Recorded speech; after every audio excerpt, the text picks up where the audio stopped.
is into Solomon's. Dan came dressed in with a provocation and he took it off. He was wearing a chore coat. I wore a chore coat. Oh, really? I'm going to go put it on. I'm back on board with chore coats. Oh, God. Just when I burned all of mine. Oh, Dan, you're actually going to grab your chore coat. Is it like Dickies? What sort of 2015 menswear bullshit is this? It's like fake. It's like Japanese. What? Say more. Is it sassafras? No, it's Avotande. Okay. I got Okay. It's nice. It's with a shawl collar. Wow, Dan, that was That's pretty. I'm putting it on so you can judge me. Pretty advanced. That was ritualistic. Yeah, this really changes the tone of the podcast. How do you feel now? Now you're like, Jesus. Before I thought he had a nice hoodie.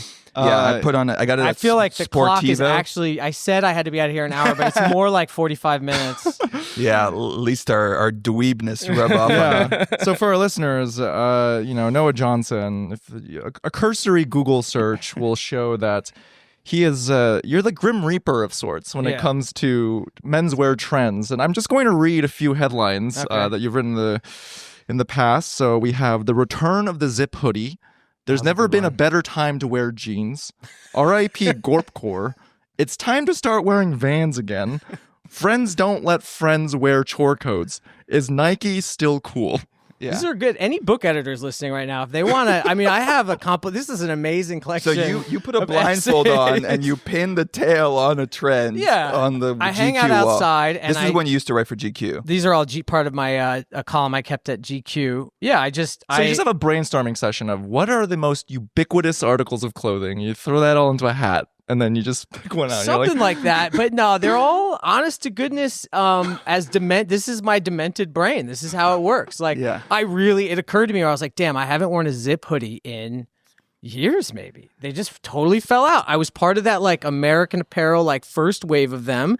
And then, well, not that was the first wave of the zip hoodie, but in my life it was. And then sort of never looked back. And it's been all pullover since. And then one day, Dove Charney took was like, one too many creepy Polaroids. Seriously. You're like, damn. Yeah, I feel like he sort of soiled it for a long time, and then I was back in, and I decided to write about it. Well, the timing, LA Apparel's back, baby. LA Apparel's back. You go to LA, He's rehabilitated. Like, wait, but I was right. Everybody wears zip hoodies now. Except You were right. Dan today, Except for apparently. me. If you were really doing it, you would have worn a zip I hoodie know. as well. I'm still wearing a chore coat. In my mind, there's just one. You have one friend who you love fucking with. I just wrote every time. And every time you see him wearing a chore coat, the next day you're like, "Oh, chore coats are over." It's like, damn it! I just told Noah I love him. This keeps happening. Wow. I do try to be, counterintuitive, not necessarily just for the sake of it, but it's nice to think of the thing. Like when I wrote about Vans, they were like not popping. Frankly, everyone was wearing Kiko Asics or whatever Asics, and I chose the wrong fucked. shoecase. God damn it! And I just thought, wow, like it'd be kind of fresh to wear like some checkerboard Vans right now because no one cool is wearing them. I called this. You called it. Like 8 or 10 episodes Dude, I'm ago. gonna start What, Vans? Yeah. Oh, okay. It's gonna be a mission. You don't see them anywhere, and I No. feel like they're due for a comeback. Yeah. I'm going to get a VC to fund a media empire. I'm going to get Peter Thiel. And its entire goal will just, after gaining millions of followers, will just to be destroy Evan Kenori. Just to fuck with you. Just for me? Just to write one article. Someone's gotta come after Fuck, me? Evan Kenori might be over. And you're like, damn. Damn, that would be I'm gonna be That would be vulnerable here, really- Noah. You're wearing Lemaire pipe slippers, Yeah. and I thought about wearing mine, but then Yeah. I was like, I feel like he's gonna think they're kind of washed, so I'm not gonna wear them. judged.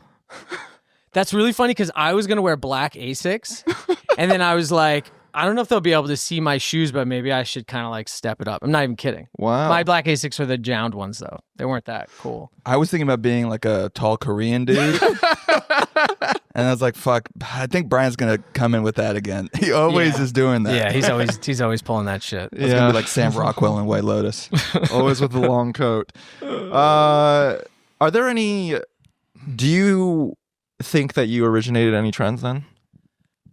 Yeah, a lot. I like to take credit for a lot of trends for sure. Can you name like one that you're like definitively? You're like, I'm pretty fucking sure that I wrote about this in GQ. I don't think I actually originated any trends, but I'm an early adapter, which is a brag 100%, but is also like, I'm willing to risk it. Like I was wearing really baggy pants before anybody was wearing really baggy pants. And I knew And you got that roasted to for many it at the people, GQ. yeah, Look, I as a look, skater. it was a little natural for me in skating, but like in the menswear world, it was like, I would be willing to go somewhere first just to try it. I've always been kind of like that, and then it happens. So I don't think I started trends so much as I'm often not an early adapter because I'm so cool, but because I'm willing to be. Yeah, but you have immense power. You can just, whatever you're into, you have the platform, you can write about it, so, yeah. and then it makes it so. It didn't always feel that way, though. Like, one would think that about GQ, but I often felt like at GQ you were just, like, fighting the tide, you know? You were a little bit like, I'm going to introduce this, like, advanced thing that I think is cool, and then everyone's going to roll their eyes and be like, of course the GQ editor thinks that's cool, but, you know, we just, like, shop at Zara. Oh, because it's just, like, the brand itself means if it's reached GQ, it can no longer be, like, cutting edge.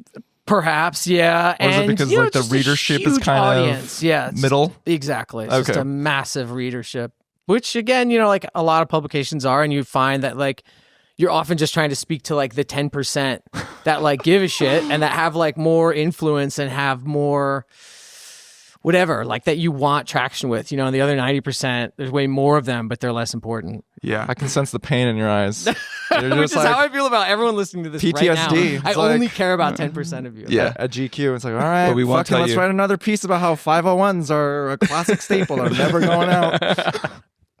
I don't know. I also read someone else said that jeans are over. Okay. Who said who that? Knows? I don't know. Was it me? It might have been me. It may have been you. I don't think jeans are over, Dan.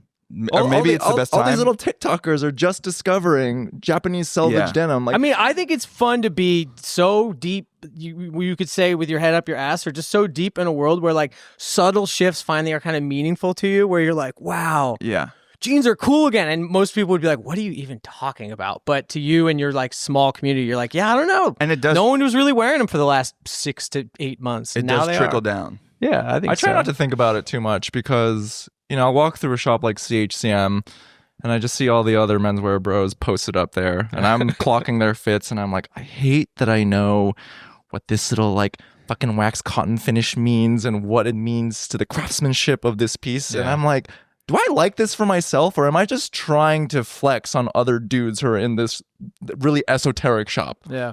Good question. It's deeply embarrassing. One of my great columns was shopping is embarrassing. I mean, yeah, that's something you have to contend with. But then it's you're like trying. Sort of irresistible. Yeah, I guess trying. Yeah.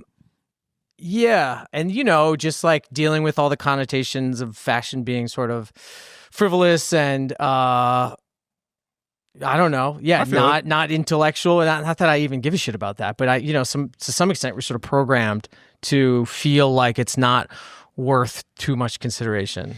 And yet it's the only way to get people to learn about like any artist these days is Supreme to do a collab with I mean the Supreme Art History course at NYU would really cover quite a bit Barbara of ground. Kruger, Dan? Yeah, you would only know. Exactly. Yeah.